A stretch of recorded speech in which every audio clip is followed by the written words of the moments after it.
Hello, today is day 2 of our Healing Journey mini course, and today we're going to talk about self-worth and inner strength. And those are some pretty strong words, deep meaning words. And if you guys have ever been in a bad relationship or a failed marriage or in any kind of long-term relationship with a narcissist or certain behaviors, toxic people that you've been around, you know that your self-esteem ends up in the dirt. It's like we don't have any. We've been beat down to the point that we're just like, oh, and it cuts deep.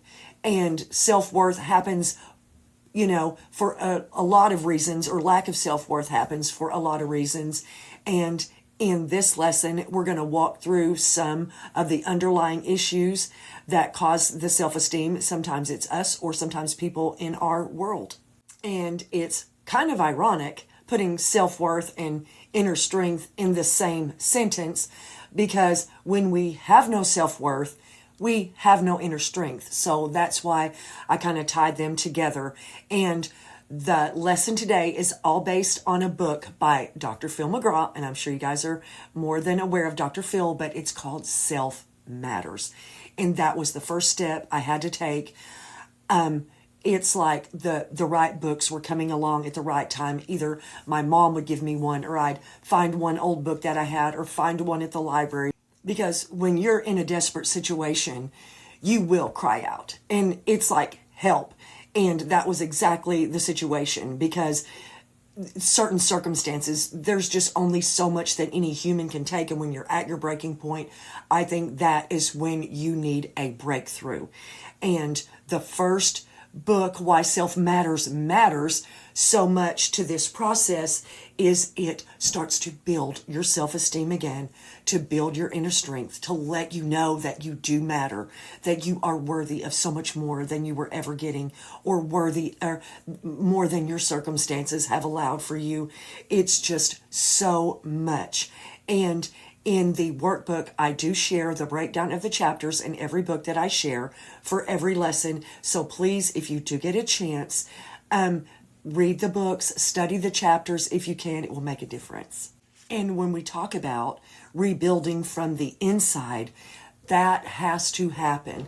There has to be the rebuilding that comes from our own self-esteem and our own spirit, to pick ourselves up, decide that we are worthy, and only then can we start rebuilding from the inside our self-worth and inner strength, and make a determined action to make our situation better, to get out of that horrible marriage or relationship, to, try to, move on from certain, things that have hurt us in the past. Like some people have a traumatic childhood that they're trying to heal from. And this book matters so much, because when you do try to rebuild from the inside, you will know that you are important enough, and you will have the determination to make it better.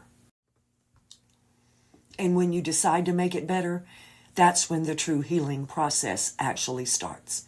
When you get to that point that you decide, I do matter, I can get through this, and you start to plan actions from that point that will better your life and lead you more to a more fulfilled life that you're wanting, and that you'll have the strength to do it. And once you take that first step, it is so much easier to take every step after that, because often we all know that the first step is the hardest. And once you take that first step to your healing journey, no matter what it is, getting out of a bad marriage, or healing from childhood trauma, or, trying to learn how to go through the grieving process of losing a child or a parent, it helps. So your lesson this week is to figure out some sort of an action plan, to come up with resources that you might need, and the questions will walk you through that. Now, the questions for every lesson going forward are not as substantial as the questions were in lesson 1, because lesson 1 was identifying our challenges, and for you to be able to work through that, you have to have more lessons. And so it's a thought process that really goes through. But you if you create your action plan, you have at least something that you can go by or goals that you can set to try to go through the course and the healing process of this journey more concretely. And that will be your guide kind of for this whole process. So you guys find your quiet place, meditate, pray, be comfortable, read your questions, use your journal pages, and I'll see you tomorrow.